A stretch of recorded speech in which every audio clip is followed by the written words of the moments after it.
AFTV, I'm getting fed up with this, I really want to talk about the game first, but I can't. I've got to jump into ref watch first.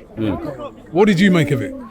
It's the referees and Arsenal. It's never a good mix, is it, Robbie, man? On one hand, I'm tired of it. Us Arsenal fans, we do sit here and cry about refs, but when you see what you see today, obviously you're going to ask me about the Declan Rice incident, where I guess the letter of the law is the letter of the law, but at the same time, common sense needs to apply. I think everyone who watched the game from minute zero can see the ref was one of those in Sunday leagues that is going to make this all about him. He's going to be the superstar. There was even down to incompetence where they actually should have had a corner. It came off Gabriel. He gave us a goal kick. That tells you everything. The ref wanted to make it about him. Saka is being kicked from pillar to post. They're pulling Kai Havertz. Again, I want to control the controllables, but it's getting very frustrating for Arsenal fans at the ground or on TV to put up with this.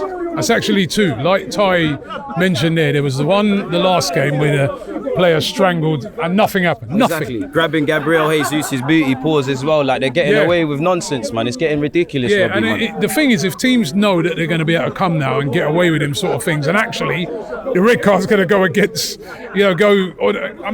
more teams are going to come and do the same thing. Logically, you're going to do the same thing. You know what to do against Arsenal. You're going to have low and mid blocks. You're going to foul us. You're going to frustrate us. Look how many times, I know Odegaard didn't have the best of games and he should have scored. Look how many times he's being fouled and things like that. They're getting away with murder. Now, of course, fans were always going to moan about these things, but there's 0% consistency where refereeing an Arsenal Football Club's concerned, Robbie, man. Seriously. With all that, though, do you think we had enough chances to still win it? Robbie, in life, you have to control the controllables. There's been many times refs have done nonsense and we've run away. In the first half, we could have killed the game. We actually had chances when we was down to 10 men. So yes, we could have won the game regardless of the refereeing. We have to look at ourselves. The refs are a big point. I do think when we went down to 10 men, they became very even. But you have to kill games before they kill you. They were probably fortunate. Their manager probably sat there and said when we went in at half time, they're only a goal down, that they're quite fortunate. Odegaard had a chance. Saka had a couple. Trossard even had one. We have to learn to kill games. And it's another game where, if I'm honest, David Raya, 3 games on the spin, has been our best player. Take nothing away from Raya. But if we're praising our goalie,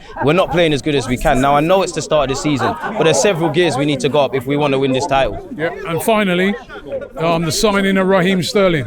Happy with that? I mean, he's a Gaza man, innit? So, of course, I'm happy with Raheem Sterling. Of course, it wouldn't have been my first choice, not that I know, but we wouldn't have got anyone. So, hopefully, Sterling can get back in training and he can give us something. Because you saw our bench, we haven't really got the strongest of benches. We're now going to start to play 2 games every week, 3 games in 10 days. We're going to need everyone fit and we need everybody we can get, Robbie, man. It's as simple as that.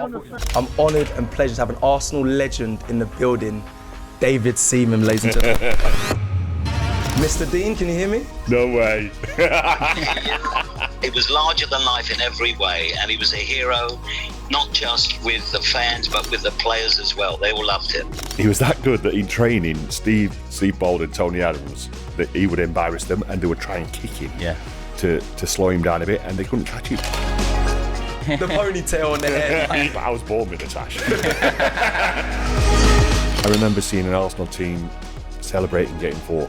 Yeah. And I was like, talk to them, dropped David. quite a little way here. We've done what we did.